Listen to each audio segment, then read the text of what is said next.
Em meio a brados de louvor e acenos de ramos de palmeira, Jesus entrou triunfante na cidade de Jerusalém. Esse evento marcou o início da semana mais significativa da história humana. Compreender o cenário histórico deste evento singular pode nos ensinar sobre a missão final do Salvador, como o Cordeiro de Deus e o verdadeiro Rei dos Reis. Para entender melhor a importância da entrada triunfal, é preciso primeiro entender sua correlação com a festa da Páscoa, ou Pessach. A Páscoa era a primeira das três principais festas judaicas, celebradas a cada ano. A festa era para comemorar a libertação da antiga Israel da escravidão no Egito. De acordo com Êxodo 12, o Senhor ordenou a Israel que selecionasse um cordeiro sem defeito no 10º dia do primeiro mês. Uma vez selecionado, o cordeiro era levado para suas casas, para viver com a família pelos próximos 4 dias. Na véspera do início do 15º dia, eles deveriam matar o cordeiro, espalhar o sangue nas ombreiras das portas e participar junto da festa da Páscoa. Se eles fizessem isso, o Senhor prometeu que o anjo destruidor passaria por eles e pouparia o primogênito da casa. Todos os anos depois disso, Israel celebrava a Páscoa para lembrar a grande libertação da escravidão. Além disso, os judeus, da época de Jesus, esperavam ansiosamente por um Messias vindouro, que esperançosamente também durante a Páscoa os libertaria de seus opressores romanos. Com esse pano de fundo em mente, vamos estudar os eventos da entrada triunfal pouco antes da Páscoa. O Salvador iniciou sua última jornada mortal para Jerusalém como Jesus, centenas de milhares de judeus também estavam chegando para celebrar a festa. Com a cidade crescendo além de sua capacidade, muitos teriam acampado no Monte das Oliveiras e arredores. Jesus escolheu ficar próximo a Betânia, com a família de Maria, Marta e Lázaro, a quem ele acabara de ressuscitar dos mortos. A notícia desse milagre notável se espalhou como um incêndio. O Messias prometido havia chegado.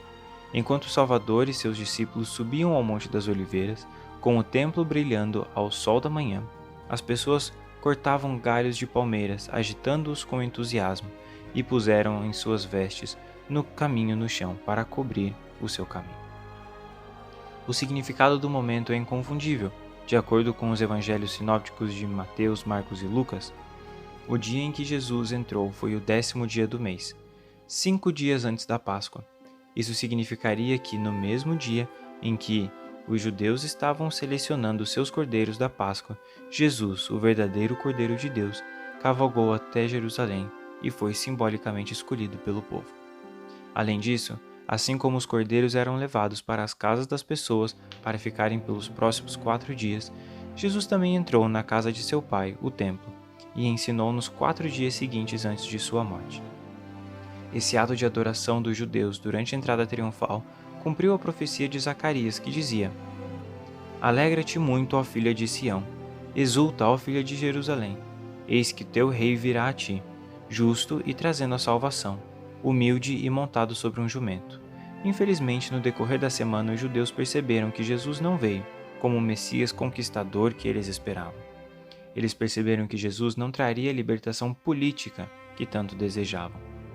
No entanto, eles não entenderam a verdadeira libertação que ele traria por meio de sua expiação, morte e ressurreição.